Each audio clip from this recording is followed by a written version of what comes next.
Hate having to constantly move your super tanks from your pumps to your base? Or just want renewable inputs for processing lines like tungsten or platinum without having to deal with crops? Introducing the Thaumic Saplings, the perpetual proposition to propagate your pragmatic passive problem. Before getting into all the goods, a few things need to be prefaced. This does require infusion and Thaumcraft, which is locked-ish to HV. The actual research in the Thaumonomicon is relatively trivial, and the research path is up on the screen right now, but I recommend checking out the GTNH Thaumcraft cheat sheet for yourself, linked in the description. But why do we want these saplings in the first place? Each of the Thaumic saplings do something unique, but the two we're focused on right now are the Ender and Nether variants. Both of these spawn mobs their respective biome around where they're planted, and crucially, turn all forms of dirt, sand, and stone into blocks from their respective biome. The Nether sapling converts blocks into netherrack, soul sand, and nether quartz at a 6:3:1 ratio, while the Ender sapling converts blocks into endstone and obsidian at a 9:1 ratio. The main processing points from these outputs is centrifuging endstone dust and soul sand for their outputs, but the other blocks can be further processed down as well. The specifics aren't too important right now, but will be elaborated on later. There are two main designs for the saplings, one using the OpenBlocks block breakers and placers, and the other using the interactable planes of applied energistics. The OpenBlocks setup requires you to have reached at least LV, while the AE2 setup has a prerequisite of EV. Although mentioning LV seems redundant, you are able to trade for Ender Eyes with villagers to obtain them well before your first steam machines, thus skipping the HV chemical reactor recipe for the eyes, and allowing you to make the runic matrix that enables infusion. However, this trade is being removed in a future update, so it will be assumed as such that you cannot, although numbers for lower tiers will still be provided. Now, let's finally get onto the build. Take note that power and maintenance will be handled with debug tools or other automated means. The OpenBlocks variant requires the items in the chest here, which are all relatively cheap to make. Some items that might stand out are the strip and cover blocks, which come from the Forged Microblocks mod. They're made by using the microblock saw repeatedly on any decoration blocks. Repeat the step sequentially until you have the type of your choosing. You also want to craft the block breakers and placers into their alternate forms. So the first thing that you want to set up is actually the rock breakers, because that's the input to all of this. So just set up a rock breaker as you would normally. I'm using these clear glass covers, which aren't technically necessary, but they look nice, so I prefer using them.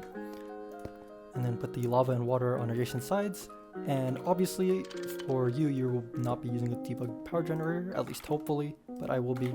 And since it's the HV rock breaker, I will be putting in 1 amp of HV into this. And for here, you actually don't need item auto output on, because item conduits will just pull from it, but make sure that it's facing up. Next, we want to set up the tree setup. So that's going to be these 4 large chests, and then from here we want the block breakers facing up, and then from here we want the block placers, and just make sure to make them facing in. And then this is where the cobblestone is going to be. I'll just take some out for demonstration, but the cobblestone is going to be here, and the leaves will be on top, transforming them. So the leaves will go here, and then the logs will go here, and the leaves will go here. You don't need 1 log per leaf, but I prefer to do so because then it prevents mob spawning. And I don't know why this isn't updating. Alright, that works. Now all we have to do is redstone and put the input in. So we can work on the input first, which is just item conduits. Should be fairly comfortable with how these guys work nowadays. We want insert on all of these guys, and then on the one pulling, you want an extract with round robin enabled, so it evenly distributes them. Then we can put the covers on top so you don't accidentally fall in. Well, yeah, like that. Alright, and the redstone, which is surprisingly easy. So first, just a precaution, you actually don't need these sound mufflers, but 3 of them mutes the entire system, so I prefer to do so. Make sure to put the strips on the top side of the block breakers, not like that. And then the red alloy wire. The strips are here just to prevent them from connecting. Then from here you want to put the bit blocks, the lever, and the timer facing left. Set this to 0.75 seconds, because that's the fastest it can go without any cobblestone going into the system. And a repeater here on 1 tick, just don't touch it. Then connect it up with the red alloy wire, and it should be running. Now from here you can do whatever you want. For demonstration purposes, I am just going to have it going into a crystal chest, but obviously you would want these going into your like processing area. You'd want the obsidian and Endstone going into a macerator, and then from there do whatever you want. But yeah, this is the full OpenBlocks setup. It's relatively cheap and pretty small footprint-wise. The AE2 variant requires the items in this chest here. One thing to note is that the Boulderator is not completely required for this setup, but it does give an increased speed, parallel, and an EU discount. That being said, an EV rock breaker can suffice. The Boulderator itself also requires the alloy blast melter to procure the meriting steel 350 needed for the thermal containment casings, but the EBS is a required multi-block for progression anyway, so it really shouldn't be that big of a deal. Other than that, everything else should be relatively easy to come by in early EV. The first thing we're going to set up is just like the OpenBlocks setup, the rocket breaker. So we want 1 amp of EV going into the energy hatch, so that's going to be 1048 E per tick, and we're going to have the energy hatch facing into it. Then we want the 2 input hatches with lava and water, which we have here, and then the controller here. Then we want the output bus facing this way, and the rest is going to be the thermal containment casings. Then we just want this, and then on the top just this. Oh, I forgot the maintenance hatch. That can just go like here and there.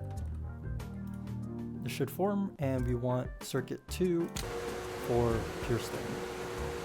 And this, because it's annoying, we just put a muffler upgrade on there. Next, we want to set up the actual input into the AE2 system. So we're going to have it going into a super chest with an import bus. Put acceleration cards on there because the system doesn't work without it. And covered cable. That way I don't have to spend a bunch of cable anchors. Or colored cover cables, I mean. Then we want the controller here being powered by whatever means. And then we want the drive here, the terminal, and the trash can. This is just the overflow kill deleter. We're gonna have netherrack and nether quartz ore going into here with a negative priority. Meanwhile, the drive will have a positive priority. Then all we want to do is put the cable anchors on the ME drive itself, and we need to fill the drive.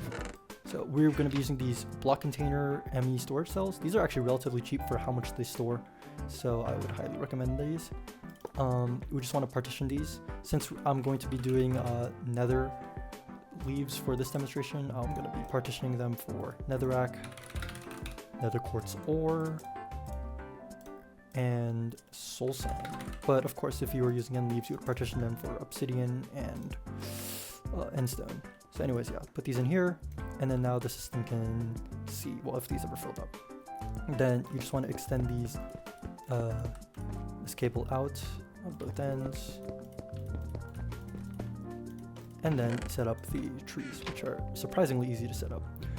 Okay, just a warning, we do use identity annihilation planes instead of normal ones. This is only because these have silk touch on them, so it makes it so you could store a lot more nether quartz by keeping them in ore form. But they're not strictly necessarily, but they're also not like a lot more expensive, so I would just recommend building them anyways. So just put the planes down. You'll probably see stone being placed automatically already, and then we want to place the logs first so the leaves don't disappear, and then the leaves under them. These also do benefit from sound mufflers, and again, they're not necessary, but I just like putting 2 on to fully meet the system. And if you have the acceleration cards in, then they should be working. Now the rates. Soulstone and Endstone are what we mostly care about, but the other blocks will be shown on screen as well. Each pair of OpenBlocks breakers and placers are able to cycle through 1.3 blocks per second.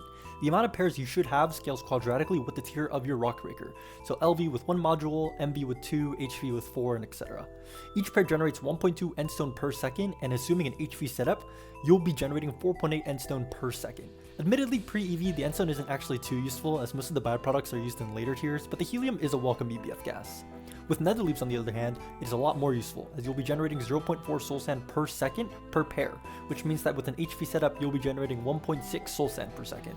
This is extremely useful in the early game, as setting up pumps and oil transportation is usually a pain. The oil itself can be used for diesel to power your base extremely well, and can be further processed, distilled, and or cracked for tons of byproducts, but mainly ethylene in the earlier tiers. A steam centrifuge is usually recommended for the processing of both of these byproducts, although single blocks can get the job done. Each pair of AE2 planes is able to cycle through 2.2 blocks per second, leading to 0.66 soul sand per second. With a single module of 8, you'll be generating around 5.3 soul sand per second.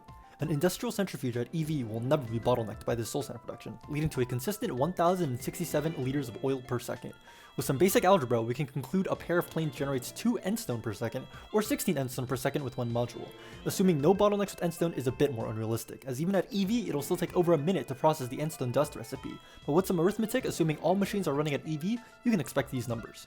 One thing to note with endstone is that you're able to chisel the endstone itself into the endstone brick variant. This will have the odd side effect of macerating down into 9 pure endstone dust instead of 1 impure dust, leading to 2 processing lines you can go down, one where you macerate, centrifuge, and centrifuge, or another where you auto-chisel, macerate, and centrifuge.